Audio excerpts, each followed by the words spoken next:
open it up. Hopefully we'll open it up to some other stuff. Thanks. Thanks for joining us. Hey, I'm just using the microphone. Yeah, I apologize. I still have a little bit of a cold that I've been able to kick. I was walking on the way in and somebody noted that I have a jacket on. Maybe that's part of the reason why I still have this cold. Good evening, everyone. It's a pleasure to be here. Thank you for giving me the opportunity. I want to thank the board and our president, Bruce Edwards, and all the members of the board for having me here. This is a great civic association, really doing wonderful stuff. I think the Lake Fest is a great example of that. Those kinds of events, did a lot of those things as Babylon Town Supervisor, really important to help create an even stronger sense of community and quality of life. Parks events and things like that, really important. And having the local civic taking the lead on that and being a driving force to make it happen, where government can support those efforts is a tremendous thing. And so I really want to congratulate the Civic Association and everybody who's been supportive of that. So great job. Thank you, Eileen. I couldn't really clap either. I want to thank my colleagues who are here, Senator McGrath, my colleague in county government, Legislative Somi, and I know Councilwoman Bergen. I have not met Councilwoman Mary Kay Mullen. So. Her representative is here. Oh, okay. I'm here tonight. She could check. Oh, all right, so hello. Okay, I thought I might meet her today. So I'll talk a little bit about normally I would just go through a litany of what's going on in the county, but I'm really just going to focus on economic development, obviously, related to our Ronkonkoma hub, because I think that's probably the issue that people are most interested in right now. Is that? Yeah, I would say that's right? Is this Lou? So Okay. let me talk a little bit broadly about the challenges we're facing in the region, because that's what I have to focus on as county executive. I come from being a town supervisor, 10 years, very focused on local community issues, and now I come to the county and have to look at the bigger regional issues. And what I've come to understand really closely is that the things that matter to us on a community level in our local communities are significantly impacted by what's happening at the regional level. And we rightly focus on what is going on in our local communities. We should do that. But what elected leaders have to do as well, and I think civic leaders as well, and communicating with the community, is understanding that there are things that we can only do together as a region that have an impact on every single one of our communities and every family within each of those communities. And our failure to do those things as well are going to negatively impact our future, our present and our future, honestly. And so what we've been experiencing here over the last couple of decades is a significant loss in the number of young people in our region. You commonly hear it referred to as the brain drain. Young people leaving our region, going to other parts of the country, going to other parts of our region. And that has been accelerating over the last 20 years. That is unsustainable for us. We're losing young people at a rate higher than any other region in the country. And what that means for us is, we have an aging demographic, so we're an aging population, as is the rest of the country. That's the demographics right now. But we're aging faster than other parts of the country. So what that means is you have aging population that naturally is going to be pulls more from the social services pie, being supported by fewer and fewer people feeding into that pie. That is a recipe for stagnation and decline. Put aside the fact that we're losing young people, it sort of breaks apart families. People, I talk to people all the time whose kids are in different parts of the country now, and grandkids all over. It's an economic imperative for us. It's a quality of life imperative. It's a community imperative that we're able to be a region that can retain our young people and attract others, so that we can actually reach our potential here in this region. And there's another reason why it's important too. You know, we spend a lot of money. I think everyone here is well aware of that. We spend a lot of money educating young people in this region. We spend more money here than anywhere else in the country, K through 12, to educate our kids. That's great that we invest that much in our kids. Problem is, because of what's been happening over the last 20 years, you know, we're sending our kids to other parts of the country. And we're helping to power their regional economies by sending these very well-educated kids. By the way, these regions are thrilled to be getting our kids in their region because they are very well-educated. Right. Comparatively with the rest of the country, the job that we do, it's a great job. But, you know, we're spending all this money and we're helping to lift and empower and grow the economies of other regions. It's kind of a perverse outcome. We're losing family connections, we're undermining quality of life and community, and we're also spending all these resources that are helping other regions of the country. We want to be the place where not only are our young people staying where they feel like they can thrive here, we want to be a place where other young people want to come because they feel a sense of excitement and energy here. They see this is a place where the 21st century jobs are being created, innovation jobs are being created. We're leveraging our assets to build an innovation economy that we're really capable of here. So, you know, I, as county executive, I sort of am looking at that, the bigger picture of what is driving young people away and how do we change that? Because if we don't change that, to me, you know, that's the canary in the coal mine. That's the issue that we need to be judged by. How do we reverse that? How do we get young people able to be here and wanting to be here? Because if we do that, all good things flow from that. You know, I always tell this, you know, how many people own a home here? I just tell people, we all have a stake in this. Every single one of us. We all own a home. If we ever want to sell that home at some point, I assume everybody at some point will want to do that. And we want to sell it at a price that we'd like to be able to get for that home someday. You need a steady supply of young people coming into our region, coming into our communities who have access to high-paying jobs. Both of those things are very important. It's not just young people, it's their ability to afford this region. Everyone knows we have one of the highest cost regions anywhere in the country. It's one of the challenges we have. It's one of the things that has helped to drive businesses away, that has helped to drive young people away. It's a great challenge. We're never gonna solve that problem, but we need to make advances there. We need to continue to reform government. We need to reduce the cost over time, bend the cost curve. That's very important. But we're never going to be a region like, you know, we're never going to be a place like Texas, you know, where, you know, they can offer companies, you know, no taxes for 20 years. You can just come down here and, you know, set up shop and you don't have to pay taxes at all. You know, that's not our region. But we do need to focus on bending the cost curve, reforming government. So we need young people to be able to be here and have access to high-paying jobs. So what are the things that have been driving them away? Well, it's a number of different things. It's not that simple. You know, when I ask that question all the time, the answer I always get right away is the high costs, high taxes, right? That's the immediate response, because that's something we all feel.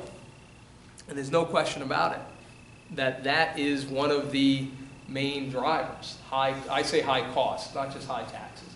It's high utility costs, everything across the board costs more here. Weddings, you know, everything costs more on Long Island. So, you know, it is high taxes, but it's high costs in general. You need to bend the cost curve. but it's more than cost. If it was just costs, we really, as communities, as elected officials, you know, we could come together and just hone in on that one issue and try to figure out ways to really reduce costs and bend the cost curve. It's not just cost. It is also a lack of quality, affordable rental housing. You know, we live in a different world today. The demographics are far different than when Long Island first started to be developed, post-World War II as suburbs. Back then, you know, people got married. People got married at a relatively young age, out of high school, out of college, started having kids right away, and bought homes right away. That's not the case anymore. Now kids don't get married. Lots of kids don't get married until, I say kids now, into their 30s. Some later than that. A lot of people never get married today. You know, that's a significant portion of our demographics now. Buying homes is delayed until the 30s, sometimes late 30s. A lot of people don't want to buy a home now.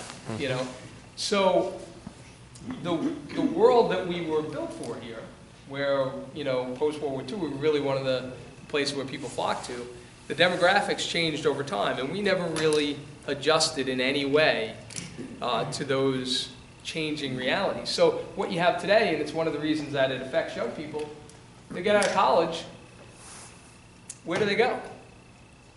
Well, you can go back and live with mom and dad, right? I did that, you know, it's a great solution. Maybe not forever though. You know, sometimes the kids want to go out on their own.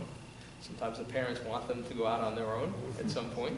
But you've got that option. And you have essentially that and illegal basement apartments is pretty much generally the two biggest options that young people have here. And guess what? A lot of kids are saying, you know what, I don't want to do that. And then they think, what's the prospect? Okay, it's going to be so hard for me. I can't find a really high-paying job. Costs are so high here. And they start adding that all up. And that's where the decision comes to go to other regions where, you know, you hear all the time, I can get this huge house for, you know, a third of what, and the taxes are 4 times less than what I would pay here. I've heard that story time and time and time again. So, you know, I'm a big believer, people make rational choices, generally speaking. You know, people are making decisions that, you know, people talk about NIMBYism. I don't believe in NIMBYism. I think that's generally speaking, people acting rationally. You know, if stuff is happening and people aren't aware what it is, the rational thing for someone to do, and if you haven't been involved in the process, the rational thing for somebody to do is to oppose, because you're protecting the most important asset you have, the most important thing you have, your house, your family, your quality of life in your community. So I always think that's a failure on the part of government to not involve people in the process from the very beginning. So quality affordable rental housing, high cost quality affordable rental housing, that housing in environments in which young people want to live, turns out that you know, today young people want to live in places that, you know, there are other young people. They like downtowns where there's entertainment and jobs and places to mingle. You know, young people want to see each other, not just on the internet, but actually in real life and be able to interact with each other. So they want to live in places where they can do that. So it's that kind of housing and environments young people want to live in. It's also a lack of transportation options. It is, because of our infrastructure here, it is essentially impossible to move around the region without getting into an automobile. It's impossible to easily move around the region. You can navigate the region using public transportation, but it is an extraordinary challenge. That's not sustainable for us. You know, we can't attract young people to this region growing in a way that's simply going to add more cars to the roadway. It's just not possible. So as we look to grow our economy and be a place that can attract young people, we've got to do it in a way that's taking cars off the road and reducing traffic impacts. And that's why, creating the infrastructure that would allow starting significant numbers of people to move around and access the things that they need and want without having to get into an automobile every time is very important to us. And the last thing is a lack of high-paying jobs. So those are the 5 things essentially that have been coming together to make it difficult for young people to be here. So how do we solve that? To me, we need to make progress on all 5 of those issues. We don't have to solve every single one of them. We just need to make progress. And if we do that, that sort of balance sheet that young people are looking at when they're making the determination where they want to, plant roots, will start to come out in our favor again. And we will start to, once again, become a region where young people are flocking to. And the reason I talk about young people, by the way, all the issues I'm talking about also affect everybody of all ages. The reason why I talk about young people a lot is because that's what we need to have a sustainable, growing economy here, to have prosperity. We need young people coming into the region who can access high-paying jobs. We have the capacity to build an innovation economy in this region based on the incredible assets we have. We can't do that without young people. What businesses need more than anything, they need young, high-knowledge, high-skilled workers to be able to grow their companies. So if we want to be that place that has thriving, high-paying jobs, we need to be able to have young people coming here. So how do we do that? The best thing for me to do is to look at what we have, look at the assets we have, and figure out how do we leverage the existing assets we have in a way that will allow us to make progress on this really seminally important issue for us. And the good news for us is that we have incredible assets in this region. We have incredible innovation assets, like Stony Brook University, Brookhaven National Laboratory, Cold Spring Harbor Laboratory. Cold Spring Harbor Laboratory is the best private molecular biology lab in the world. In the world. Here. Technically it's in Nassau County, but it's right on the border, and the farm is on the Suffolk County side, so I claim it for us. Stony Brook University, it's an incredible global institution. Brookhaven National Laboratory, the only national laboratory in the entire Northeast, literally at B&L. Has anyone been to B&L? It's an amazing, amazing place. They are studying the origins of the universe at B&L right now. Basically, moments after the Big Bang occurred. Like, that's what they're studying there. Like, for me, somebody who got a D in physics in high school, that is absolutely mind-blowing stuff. But as county executive, what I can tell you is it's this incredible asset we have. What else do we have? We have a railroad. We have a railroad that was, yeah, I know. We have a railroad that was incredibly innovative and visionary when it was built out here in the 1800s. But largely we haven't built upon it in 150 years. In my town, in Babylon and Deer Park, it came in 1842, and Babylon Village, wasn't a village back then, came in like 1867. But we have rail that stretches across the island, 2 lines that go all the way to the end, on the North Fork and the South Fork. So that's an incredible asset. We have, obviously, incredible natural resources. We have here world-class parks, world-class beaches, world-class golfing, world-class fishing. I mean, we have Fire Island, the Long Island Wine Trail. It's one of the top 10 wine destinations. Anyone drink wine? Sure. Yes, absolutely. Sure. I'm more of a beer drinker, but They have beer. yeah, we have that too. They have vodka. But the vodka too, yes. But the wine trail is one of the top 10 wine destinations in the world. We have the Hamptons. We have all of these incredible assets. But what we've never done effectively is sort of stitch them together and leverage them together in a way that would help us to reach our economic potential. In a way, and now what we need to do is we need to stitch these things together, leverage the existing assets we have, build upon them where we need to, and use that to make our region, again, one of the hottest places in the country for young people to be. So that's essentially what this is, what this plan is. It's called Connect Long Island. Because of that, what I said about the connecting piece, and really what it is, it's very simple. It's taking those existing assets that I just mentioned that are already here, that we have, and figuring out how we connect them better. One of the critical ways to do that is we need to make north-south mass transit connections. All three lines of the railroad, of course, run east-west because they were designed to take people in and out of the city and also to take people to Boston back in the 1800s, early 1900s by railroad. So we need to make north-south connections. 110, Saginaw Coast, Nichols Road are places where we have the capacity to create rapid transit systems, BRTs, bus rapid transit systems, that we would couple with hiking and biking networks. We need to build a hiking, we have 50,000 acres of parks and open space. Largely, you cannot get to any of it except if you drive your car to it. That is crazy. We have all of this open space. We've spent, more than $1 billion, preserving open space here, but we're not leveraging it. We need to create an interconnected hiking and biking network that will allow you to move around this county and access all of those great acres. And we're going to work on developing a plan like that.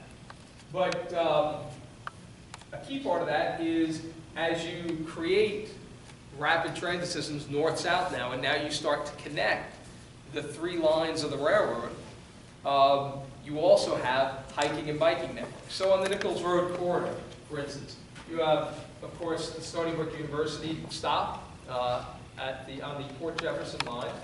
You have, of course, Ronkonkoma, and you have the Bellone line in Patchogue here. You can create a hiking and biking network that would take you from Stony Brook University all the way down to Patchogue Village. You could easily start to see employees at the hospital, students, professors, scientists who are living in downtowns in Patchogue. Obviously, Ronkonkoma becomes a great viable option as its downtown develops. And you can move easily back and forth without having to get into an automobile. What we have the capacity to do, we're not a place, Long Island is not a place where you could, say, set up a Silicon Valley, one big stretch of land where you could, put all the innovation.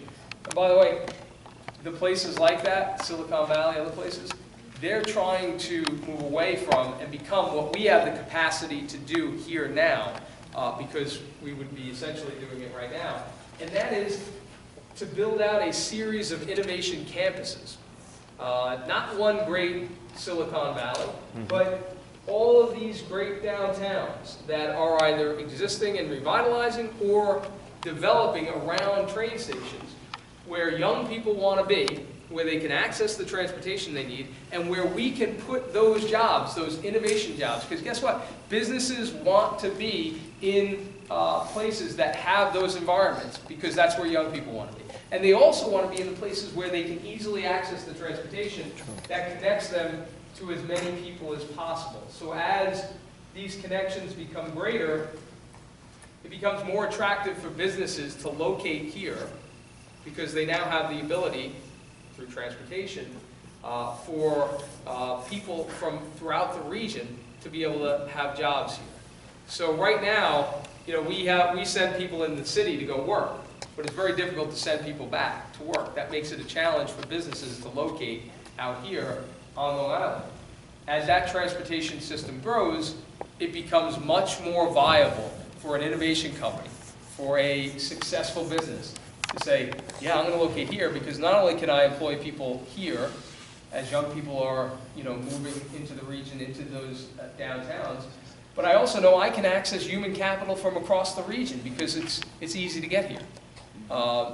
That makes it possible and viable to attract those businesses. I can't tell you how many businesses over the years that I've talked to have said, we're relocating because we can't get the people we need. How is that possible on Long Island, where we have so much, where businesses are leaving not just because of cost, but because they can't find the talent that they need?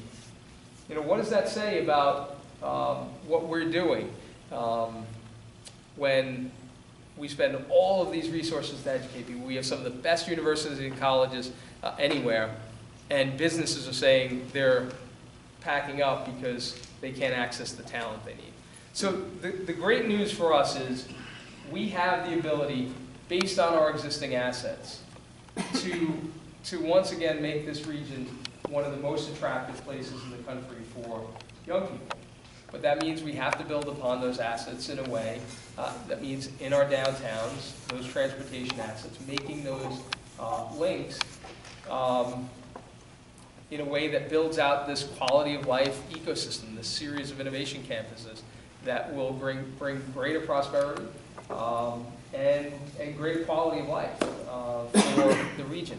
You know, the pathway that we're on is I don't believe where we will continue to go. I just don't believe that will be Long Island's future. You know, they talked about this in the late 70s. You know, there was a Newsday series, they called it Crossroads.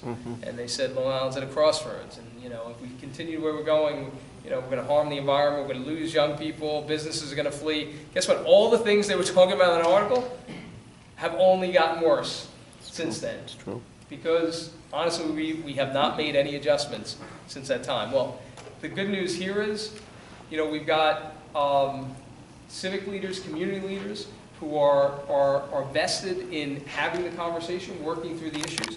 We've got leaders in the community. I know the supervisor, Supervisor Angie Carpenter, has been a leader. We are working together in a planning group around the Ronkonkoma hub with the town of Brookhaven, with the Long Island Railroad, because, you know, I've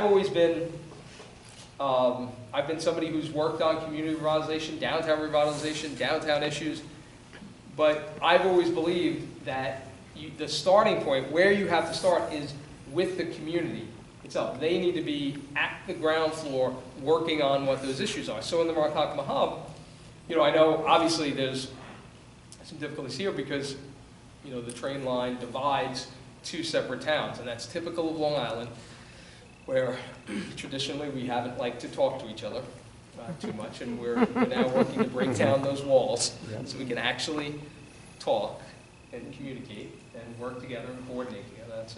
That's not a bad thing, that's a good thing.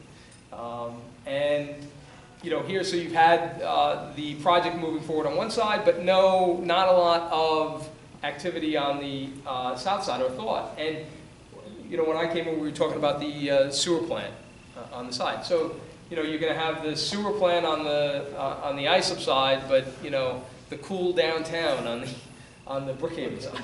You know, that seemed weird to me. And we came up with an alternative that said, hey, you know, we don't need to build a sewer plant on this side. We can do a line, and we're working on that, working with Senator Croce and our state delegation on that issue. But that opens up the space to say, okay, what does the south side look like? How does that interact with the development of a new downtown on the north side? How do these work well together? What does that look like? And how does it connect to the surrounding community? How does the development of a new downtown, a vibrant downtown with great transportation assets, effectively connect to the community in a way that provides benefits to the community, quality of life benefits and economic benefits to the community? Those things all require a lot of thought and a lot of you know, discussion, but at their base, at the foundation, they require the interaction with the community from the start. And you know, that's something that we've been talking about, and you know, we certainly at the county are, you know, excited about the prospect of working together with the community, with the Civic Association, and certainly our partners in the town, to talk about those issues and to have the community take a lead in thinking about envisioning what this can and should be, and how it best benefits the community. What is happening and what is being discussed. So normally, like I said, I give a whole thing on everything else. I'm happy to do that if everybody you know, would want to hear that. But I devoted a lot of time to talking about this because I think it's probably the most important thing that is happening here immediately in the local community that people are thinking about. So, Bruce, it's up to you. I can take questions, or we can, If there's questions, yeah. anything? What did I do? Over there at the end of the table. Is that where, thank you. I'll get you a fresh one if you need. Hey, how are you? So, we already have the first part of this whole project going on. What? It's going on whatever. See you, Tom. Great. Bye-bye, Thanks. Steve. Thanks. Welcome. I want to say, by the way, I should mention the land bank, I'm sorry, Dad. The land bank is a great thing that's happening in Suffolk County. We're the first county, and are we still the only one? You know, we're The only one, I don't think we're the only county in We the were the state. first but one to- we were to one of the get first. awarded a land bank status. And Tom is on the land bank. And what it is a vehicle for us to take essentially these zombie homes, abandoned homes, and to be able to get them rehabbed and back on the property tax roll. So we're working with the town on those issues, and it was Babylon, Brookhaven, and Islip with the three pilot areas. We were awarded nearly $2 million from the Attorney General's office to implement this program. That was more than anywhere else in the state of New York. So we're working very hard on that. We're hopeful that this is a program that could expand dramatically, and we could have a real impact on taking some. And there's a property I know in Ronkonkoma that's happening right now. Yeah, in fact, three of the yeah. top four priority properties are in the town of Islip. The largest property No that's. coincidence. Tom, Tom's can on you the, and land Trish just bank. come down and speak to that for a second? For one I don't sec? wanna- Just for 1 sec. Come on. Trish, you too. Trish, get down there. We want to know where. We want to tell us where. I don't want. Trish. Stop them. So as Steve said, the land bank is basically charged with the task of, yes, dealing with the zombie homes difficulty, but also with brownfield properties. And so the land bank identified 4 priority properties in the county, 3 of which were in the town of Islip, or are in the town of Islip, and 1 of which is in the town of Babylon, to begin the process of exploring those properties to see what the environmental contamination may be, getting that contamination cleaned up if we can, or alternatively, marketing those properties to prospective buyers who might then themselves clean the properties up and do something productive with them. The largest property in terms of back taxes, brownfield properties typically have back taxes on them. The largest property in terms of back taxes is on 5th Avenue in Bayshore. It's the old Hubbard's Power site. $5 million of back taxes on that particular piece of property.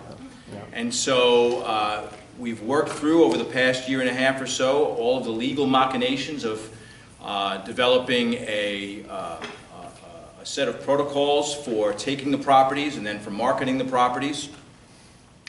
And we're very close to the point where now we're going to be going out and marketing those properties to prospective buyers. And we've begun actually speaking with prospective buyers on a number of those properties. In addition to that, because the land bank was able to sort of send out some, encouraging mail to the delinquent property owners, Yes. we were able to recover, I think we're up to something like $4 million of back taxes from people who had heretofore not paid those taxes. And that's a good thing, obviously, for the county, and a good thing for the taxpayers. So, Yeah, people are very happy to hold on to property that they're not paying taxes on. right. Turns out, that's not a problem. And the how perverse this is, your property sitting there that are not paying taxes every single year, and that becomes a giant hindrance from anyone else picking up the property because they have to pay those. If they buy the property, then they have to pay those taxes. So nobody wants to touch the property. So every year, the bill just keeps getting bigger and bigger and bigger, and the property gets further and further away from ever being redeveloped. Right. So it's a blight on the community. Right. It's not paying any taxes, and it just keeps going on and on every year. And now, because of this land bank, and Tom's had great leadership on it, we're able to start reversing that now, which is a great, great thing. And we are partnering with the town and Councilwoman Bergen, where they're doing a lot of work on the zombie homes. Yeah, so we identify the zombie homes from folks like you calling our offices to say there's a zombie house next to my property. So those phone calls are really we're kind of complaint driven. So when you call us and complain about a house in your neighborhood, we send inspectors out, and then when we identify it as a zombie house, we do the board up cleanup, we mow the lawn, we board up all the windows and doors so that vagrants can't go in and start living inside there. And then we bill that back to the property. But then that, coupled with the property taxes not being paid, and then the mounting bills is where this program comes in, so. So the county, so the land bank is actually working with a number of not-for-profit organizations that we have a groundbreaking, I think, or a transfer happening. Coming up in a couple of days. This one not in the town of Islip, I don't think. But we're working with... Can't do them all in the town of Islip. Can't do them all in the town of Islip. But we are working with some great not-for-profits, Long Island Housing Partnership, to name just one. Habitat for Humanity, to name another, to get folks who would otherwise be unable to afford to get into a home, to get them into that home so they can begin their life here. And that in turn, as Steve said, puts the property back on the tax rolls, and hopefully at that point it also starts to clear up some of these blights that exist in communities throughout. It's a win-win-win, you know, kind of thing that government is generally not good at. You have all these bureaucratic obstacles, and here was something where people got together and said, you know what, there's got to be a way to figure out how to make this work, and that's what's happening now, which is it's a great thing. So I thank Legislator Silver. Sounds good. How am I like putting you on the spot? You know that. Love you, Eileen. I know you do. Thanks, Tom. I'll pay you for that later. Do you want? I don't know. We're going to let you take Do you questions. want me to do it? Or? Yeah, Eileen. Do you want me to call on people? Bruce, or you? Okay. Yes, sir. Yes, I can give an update on the Ronkonkoma Hub, second track, I guess, environmental assessment, or where it's at going on. And It's two different things. both of those projects are really going to affect Ocean Avenue. Is that kind of road? I don't think So that you have anything to do with that. Long Railroad project, and that's That's a Yeah, railroad that's- what's project. going on. We got Ronkonkoma Hub, we got some double track. So Ronkonkoma Hub's the development project, the new downtown Yes. on the north side. So there, the issue right now is the sewer line. I mentioned it a little bit about, not building a plant on the Islip side. So the alternative is building a sewer line. Councilwoman Bergen, we worked very closely with. She put forward the idea of let's do a sewer line that could go into the downtowns. We're trying to work through those issues in terms of the costs and figuring that all out. But with the sewer line, the first phase of the project would be able to start moving forward sometime this spring, we believe. And there would be some sort of temporary sanitary, obviously because the line would take longer to build, but it would be then hooking up to the development. Right, and I saw people doing a traffic study out on Ocean Avenue. Yeah, we have a study that the Civic has worked with the county that should be coming out, I believe, summer of 16, is that right? It should be completed. So this summer, coming out this summer, yeah. I think there was a question over there.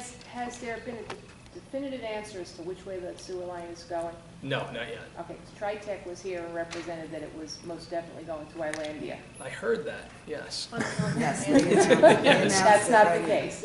I can tell you that is not the case. Thank you. Now, it may be that, Okay. but I can tell you, because, by the way, I think I got a lot of calls after that meeting, too. Sorry about that. They said they found out that. I think from the town, too, I said, believe me, there would not be a decision on that without consulting with the town. So, yeah, no, because we're still, honestly, just working through the issues of cost and timing. Those are the two big factors in the decision. Steve, is it fair to say, Yeah. and I don't mean to speak for you, but I think everybody recognizes that the route that I had proposed going south Yep. to Main Street and then traveling west Yep. benefits the most people, it benefits the environment.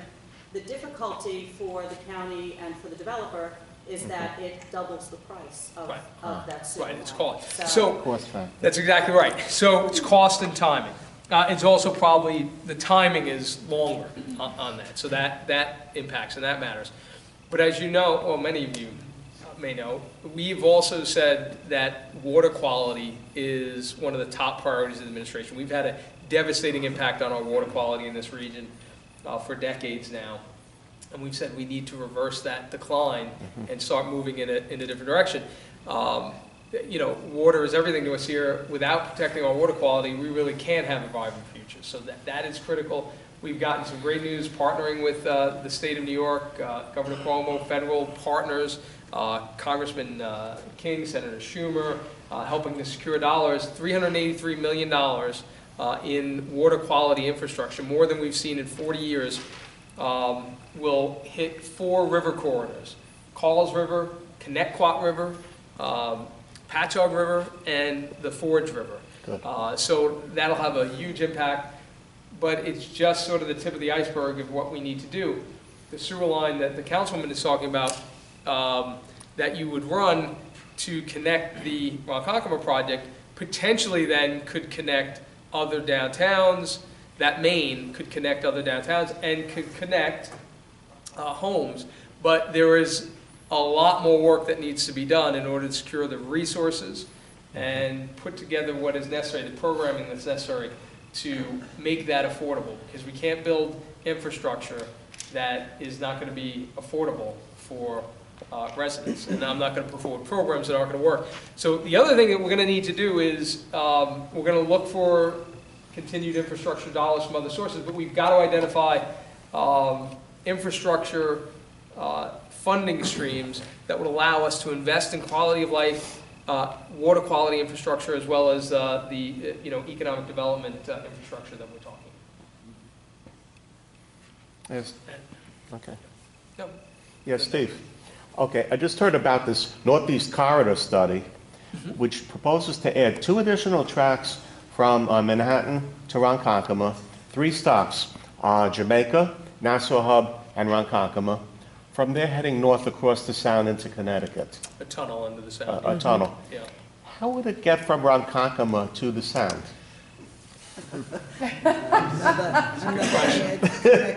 Yeah, so that's not in Connect Long Island, but It's very new, it just came yeah. out. It's so there were originally. So here's what I know of this subject. There were originally something like 21 different routes put forward by the Federal Railway Administration to do high-speed rail on the country's most important economic corridor. What is that? That's the Northeast Corridor. It's from Washington, D.C. to Boston.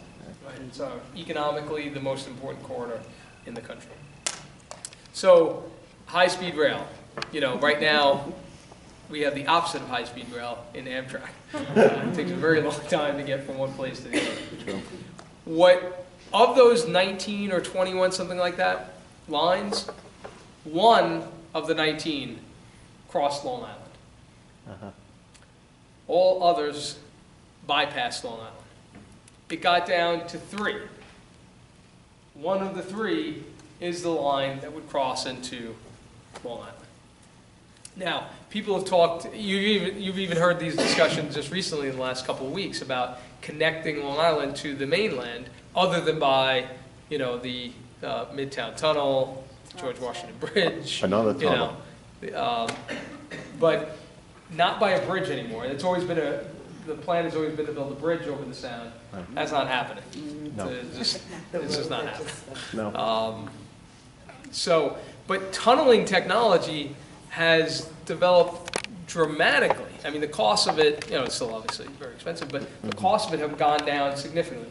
So here's what I would tell you.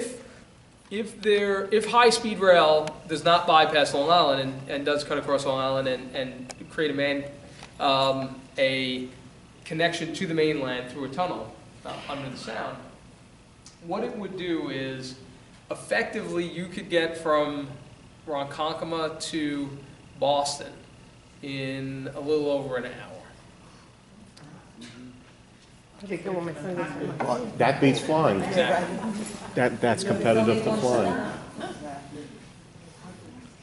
That's why well, I know. Maybe not in my lifetime. It's sci-fi. But anyway, that's what it is, high-speed rail. So it's it's connecting the major population centers. It's not a commuter rail line. It's not boom, boom, boom, boom, stopping. It's high-speed rail. You go from place to place. It's not impossible to build high-speed rail. People are building high-speed rail all over the world, you know. To Ronkonkoma. You know, And then where? we don't think anything's possible here because we haven't built anything in a long, long time.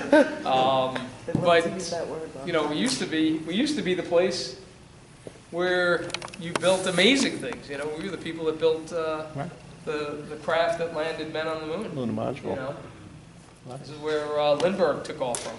You know, Long Island. You know, we can build and do great things. There's no question about it. But that would be the timeline. You would be able to get and you would be able to get to Manhattan much quicker on the high-speed rail, obviously, Should than hope you so. do currently. But imagine what that would do, something like that.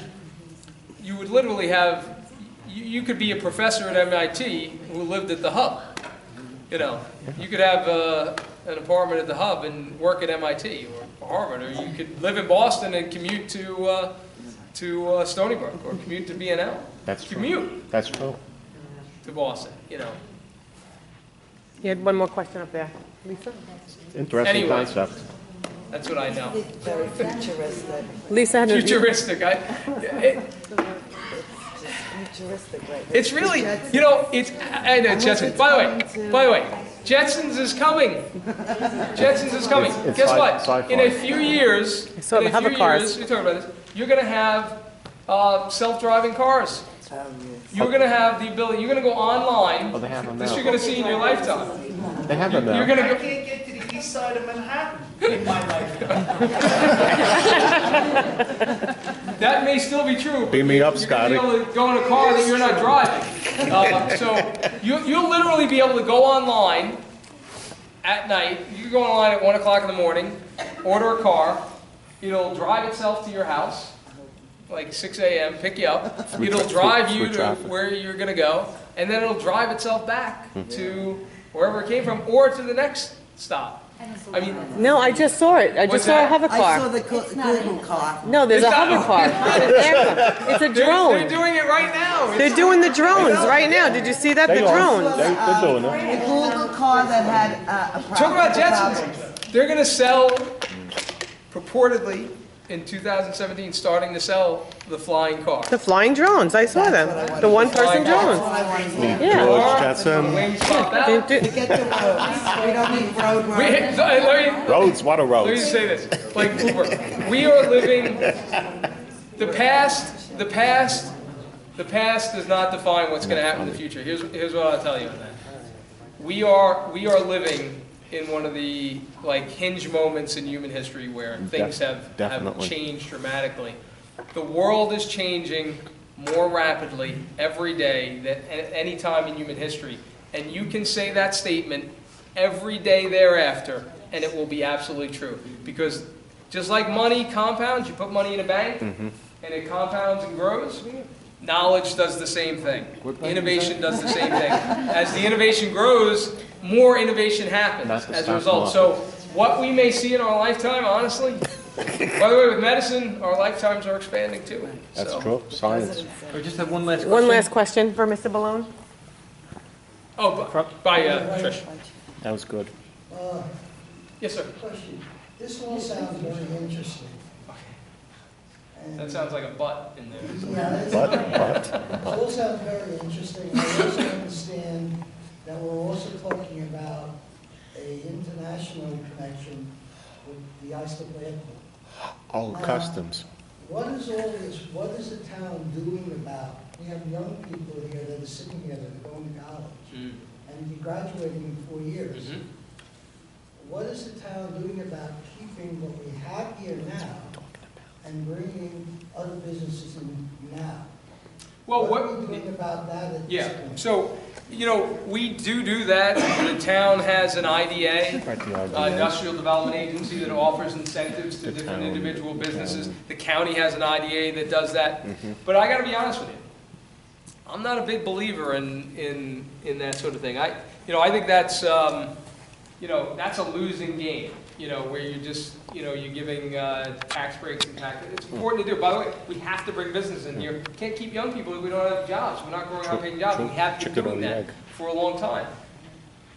My belief, my philosophy is this. You've got to create the conditions necessary for individuals on their own to make the decision as a business or as a person that this is the place I want to be because it has the things that I need to be successful, to raise a family, to get a high-paying job, to get a good job. The costs are manageable. That's what we have to do as government and as communities across the region. We've got to create the environment in which young people and businesses can thrive here. And that means addressing those problems that I laid out, the things that have been driving businesses and young people away. Now, we need to do the incentives right now. We need to do IDA and benefits and work to attract business here right now. Yep. But if that's all we're doing, if we're not working to take these amazing assets we have and leverage them in a way that changes the game, that makes it possible for young people to say, yeah, you know what, I can be really, really successful here, and this is where I want to be, and get other young people. If we don't do that, then we're fighting a losing battle here. And so, while we're working on those short-term strategies, we need to be doing, and by the way, long-term, this is not pie-in-the-sky stuff. What we're talking about here is, building a road. We know how to do that. We're talking about, I didn't mention this, Brookhaven National Laboratory. We have a train station, the Yaphank train station we talked about. Yep. How many people have ever been to the Yaphank train station? Not me. Nope. Seriously? Oh my God. I passed So you that ruined my joke.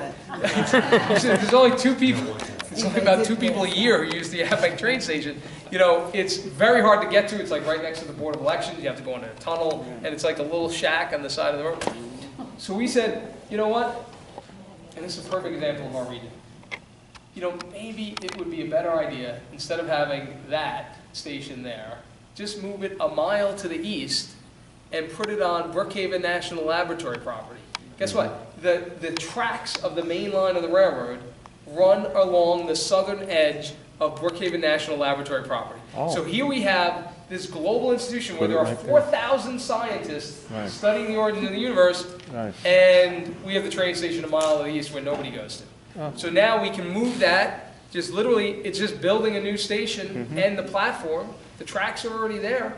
They want to do what they call Discovery Park. They want to do a new welcome center, a science museum, some housing for the scientists, maybe some startup New York jobs. I said to the director, I said, dude, you're talking about building a downtown. Housing, jobs, entertainment, some cafes for the scientists. And, If there's wine, I'm in. Wine, totally. You're right in wine country by there. And beer. So think about that. You could have the BNL train stop on the main line 2 stops away from Ronkonkoma. Yeah. Right, the wine country to the east, Manhattan's to the west. The potential we have, just based on the assets we have here. This is not pie in the sky. All the really pie in the sky stuff is here already. I said this to Bruce, right? If I came to you and said, I know how we can get young people coming back here, we just need to build a giant particle accelerator. Okay. It only costs about $2 billion so that we could study the origins of the universe and have scientists from around the globe come here. If I said that to you, you'd be like, this guy's freaking nuts.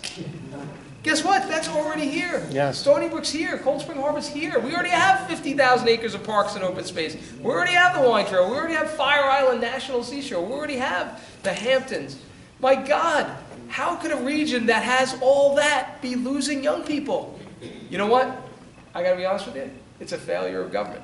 It has been a massive failure of government to actually step forward and talk to people and work with communities to say, what are the things we need to do in our region as we have a ever-changing world, rapidly changing world? How do we adjust to make ourselves continue to be one of the best places and hottest places in the country for young people to be? That's all we're talking about. It's not pie in the sky. It's just using the assets we have effectively. Thank you. Thank you. Thank you. Excellent. Oh, we have one more question. All right, Lisa, We've you're allowed, made Lisa because wait. you're wearing a shirt. She did. I'll make it quick. Okay. Hand up. Clarification. If the new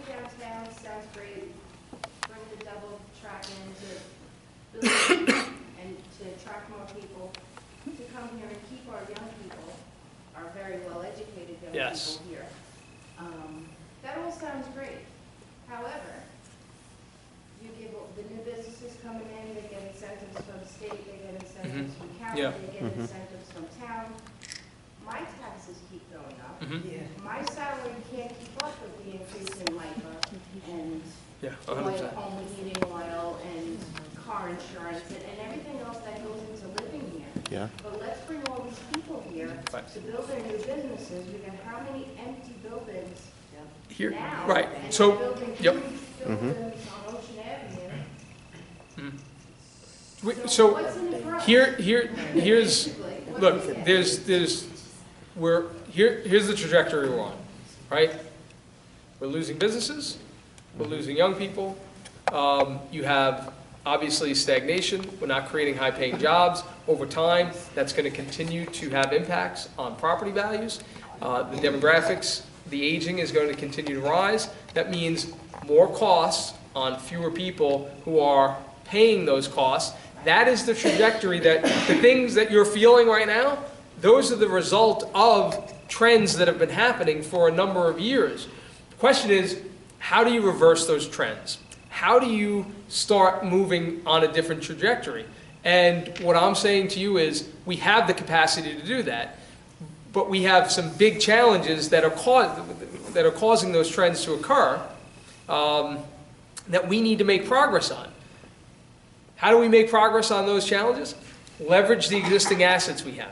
If we do that, then we will create a new trajectory. And what it'll be is we're keeping more of our young people. They are investing in the economy here. We've got the infrastructure now that allows businesses to attract talent from around the region. More businesses will be locating here. What's Yep. the time frame? The time frame is, honestly, we can start doing this stuff now. The money is there. For the middle class on Long Island in Suffolk County and Ronkonkoma to actually notice a difference, to be able to stay here and not retire out of state. Right. I have 14-year-old triplets that in, what, maybe Wow. 4 years, they're going to be going to college. How am I paying for that when I have to pay for everything? I have no idea. Wow. God bless you.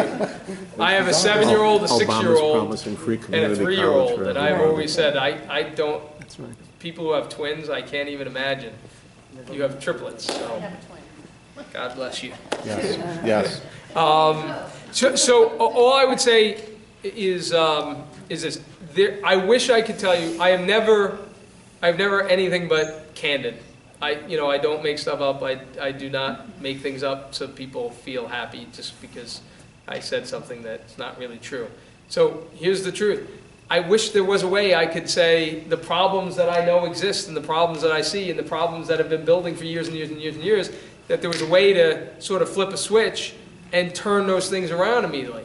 There's not. You have regions that are declining, that have been, declining for a long time. You go to areas of upstate New York, the decline is terrible. I'm not a county executive that's in upstate New York looking around going, what am I going to do? I'm a county executive in Suffolk County, the largest county in the state of New York, that has assets that any county in America would kill for. But what I've seen is, and what I've looked at is that it's been a failure of government, and that means a failure to the people, but we're responsible for our government, so we're all responsible for this. It's been a failure of government to leverage these amazing assets we have in a way that creates sustainable prosperity for our region. And that's all we're talking about doing here now. And that won't change things overnight, but you will be surprised when you start moving in a different direction, you start building momentum, and people start seeing things happen. Excitement starting to build. If we have, Nichols Road, what we're talking about is, we call it the innovation zone, the I zone. Nichols Road, the corridor here, could be one of the most exciting places in the country. It's an opportunity to build a real innovation and transportation hub for this region that can rival other regions in the country. Think of it, you have Stony Brook and Brookhaven National Laboratory right in that corridor. You also have, by the way, Suffolk Community College and a number of other colleges in Patchogue. You have incredible quality of life assets there. You have Fire Island, you have all of this parks and open space here. You have transportation assets, 3 lines of the railroad. You have MacArthur Airport and the train station right next to each other, of course. We built the terminal on the south side of the airport. Another, Mistake. wonderful example of terrible planning on Long Island, right? Who has an airport and a train station are right next to each other and says, you know what, I'm gonna build the terminal on the south side, instead of where the train station is, right? That's what we've always done here. So we have all of those incredible assets, we just gotta leverage them and connect them together, and things will start to change quicker than you think. Okay, how about don't increase my property taxes? Give one of the businesses a little less of an incentive. Collect their taxes. Right, it's mainly school tax. Maybe we could figure out how we can lower school tax. Yeah, yes. Why does everybody avoid? Well, I think that topic would take way too long, and we're running out of We'll be time. here all night. Government reform, very important. There you go. You need to do that to bend the cost curve. I will tell you, in 4 years I've been county executive, I have pushed forward government reform initiatives to change the governing structures, and I can tell you, have gotten significant pushback on every single one of those issues. Now, we have pushed them through, but it is very challenging. The forces to protect the status quo are very, very strong. I will tell you. So that's how it I will goes. leave it at that. It's like another topic for another Thank you, night. Steve. It's all done at night. Spent all night on that one. Excellent.